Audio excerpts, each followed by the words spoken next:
You are welcome to class this week. My name is Mrs. Jane Ukulu, and this week we are going to be talking about excretory system part 1. And at the end of the lesson, you are expected to know the meaning of excretion, the importance of excretion, excretory organs of some organisms, the mechanism of excretion in flatworms. Now, let's take a look at the definition of excretion. Excretion is simply defined as the process by which toxic metabolic waste are being removed from the body of a living organism. Take note of that word toxic.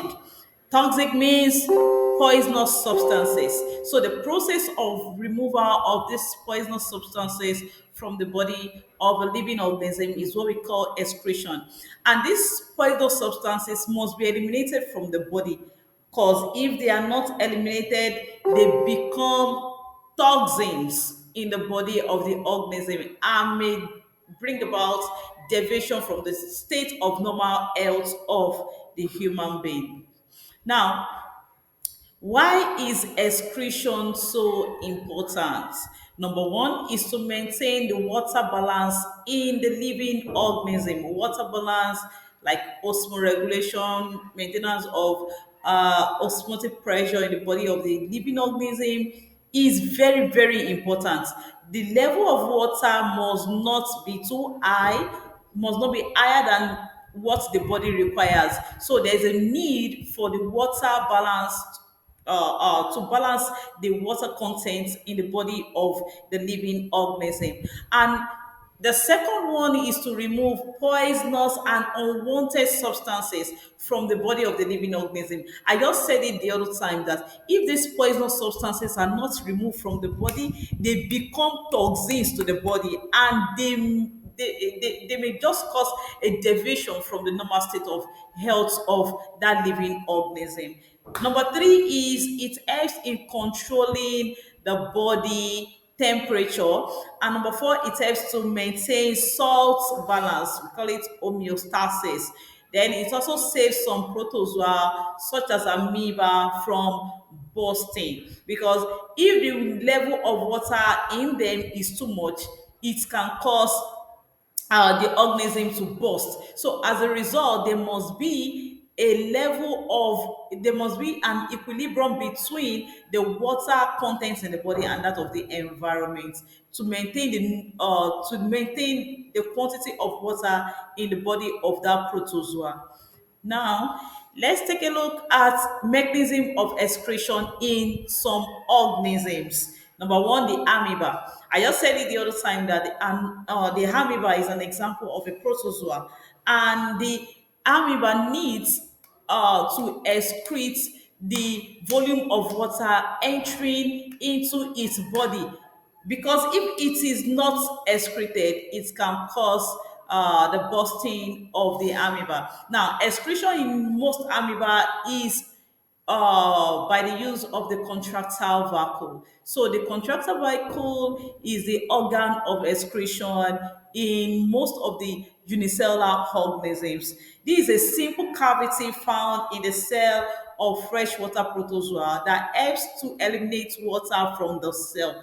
The cell membrane of the protozoa, such as the amoeba, is semi-permeable. When I say semi-permeable, that is, it allows water to pass through it. So the osmotic pressure inside the cytoplasm is greater than that of the water surrounding, that is the environment. The osmotic pressure, the osmotic content of the amoeba is greater than the environment which is being found. And as a result, water enters into the cytoplasm, then the contractile vacuole is formed and water flows into it.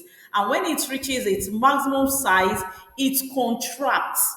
And when it contracts, it discharges the excess water through a temporary break in the cell membrane at regular intervals.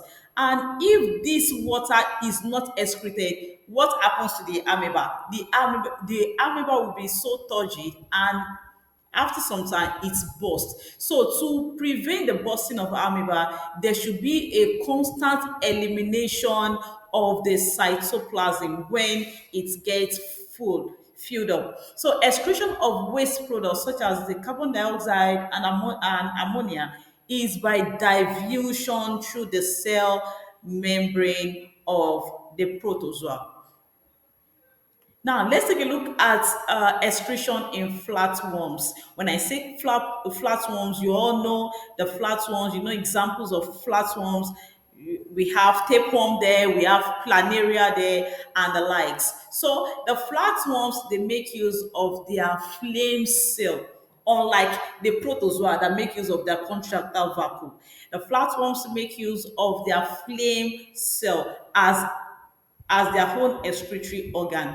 And this flame cell contains two longitudinal canals and duct network. You can take a look at the picture on your screen. Then waste like ammonia and carbon dioxide diffuse into the cells, and the cilia beats to move this waste into the ducts, then out through excretory pores. The flame cells are found in flatworms like the schistosoma, like I've said, the planaria, like the tapeworm. Now let's take a look at the insects, excretion in insects. The insect make use of their mammalian tubules for excretion, unlike the protozoa that make use of what? The contractile vacuole. The flatworms, they make use of what? The flame cell.